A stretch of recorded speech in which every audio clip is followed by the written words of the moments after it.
Assalamu alaikum. Wa alaikum assalam wa rahmatullahi wa barakatuh. Can you tell us what's your name?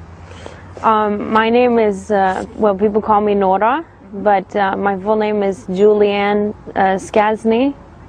Where are you from, Noora? On my mom's side is Syrian.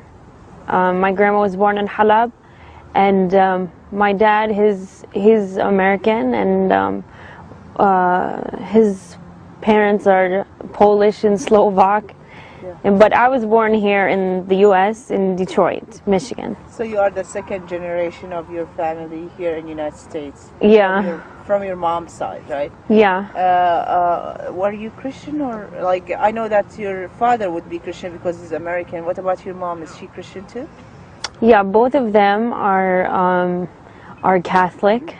And you were born Christian as well, right? Yeah. Okay. And now I see that you're putting the hijab. That means that you became a Muslim. How long have you been Muslim?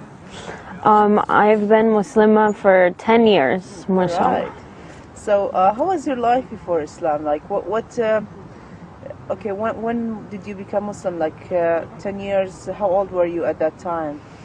I was 15 years old, and there was some things about Catholicism that I didn't understand, and I didn't understand that we had to, make confession to the priest, and that we would, pray to Jesus and Mary and all the saints and stuff. So I used to, just say,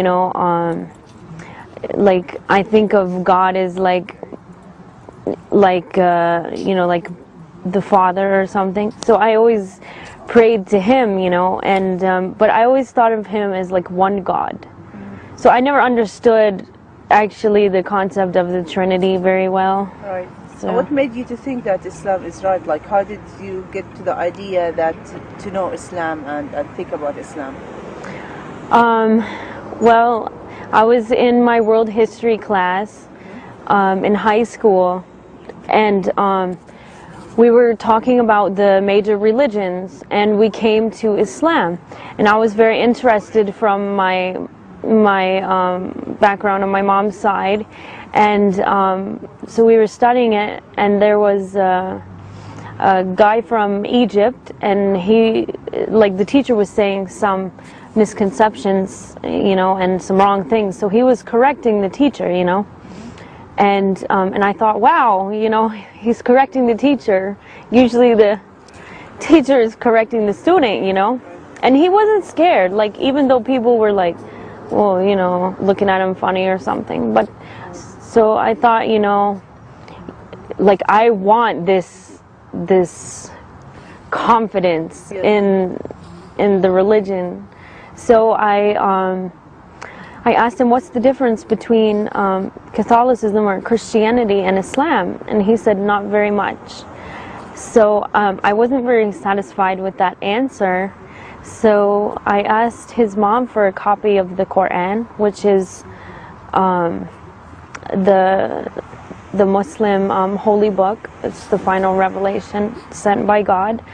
And I knew when I read it, even in English, you can just tell that it's from God. It's not the words of a person, And I mean, even the first, the second chapter in the Quran, it tells you, if you can find a contradiction in it, then, it's invalid. And then it said, you will never. And I mean, countless people have tried and they never could. Right.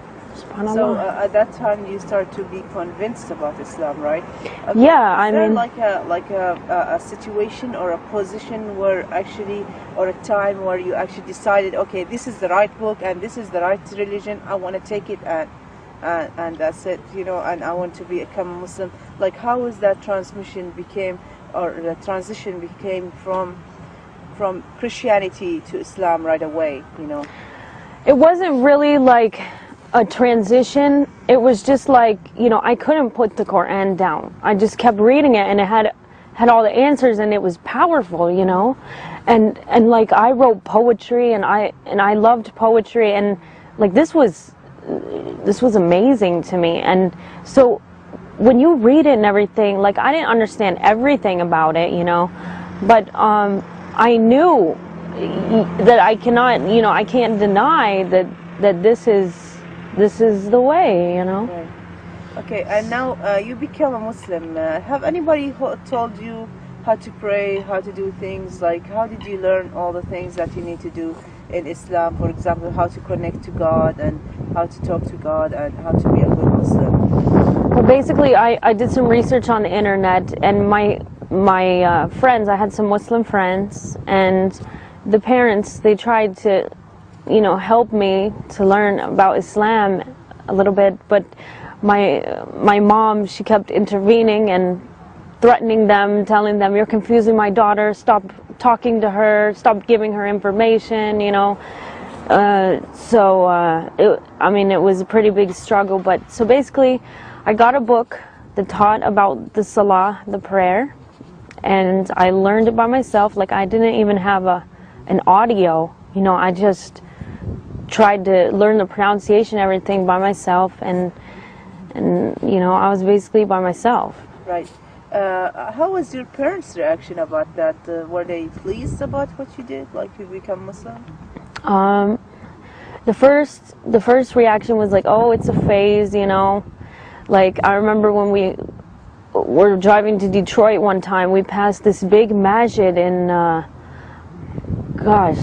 maybe it was in like Cincinnati or something, but it was huge. And I'm like, "Mom, can we stop there?" I'm like, "Come on, let's go." And she's like, "No, what are you, crazy?" You know, and, you know, "What are you talking about?" And like, so, you know, they used to like threaten me, tell me, you know, "You're Catholic in this house or you leave," you know, and like, "You're not Muslim." And you were only 15 years old at that time, right? Yeah, so I mean, it was really hard, you know. I had to conceal my praying because, you know, one time, like, I was just really scared, you know, and yelling at me and, you know, like, threatening me and just going crazy, basically. And, you know, so I used, like, my dad, he used to check my room every day for Islamic materials and hijab, and they would take it and throw it away. And, you know, I mean, that hurts so much. But, you know, I used to put my Qur'an in the air conditioning vent because, you know, I didn't want them to throw it out. These were the words of God, you know. Right. Yeah, so. And so you were abused from your parents for being a Muslim, and they didn't want you to be a Muslim, right? Especially like you are still underage. Now, it took you a process. You did not go out of the house or anything like that. You stayed at your house, you know, having patience. Like my mom would, my parents would tell me, like, I would put on hijab and stuff, and they'd be like, "You're not going out of the house like that." And so sometimes I wouldn't go, you know, and sometimes I'd just be like, "Yes, I am," you know. And I used to like keep my hijab in my car, and when I would leave, then I would put it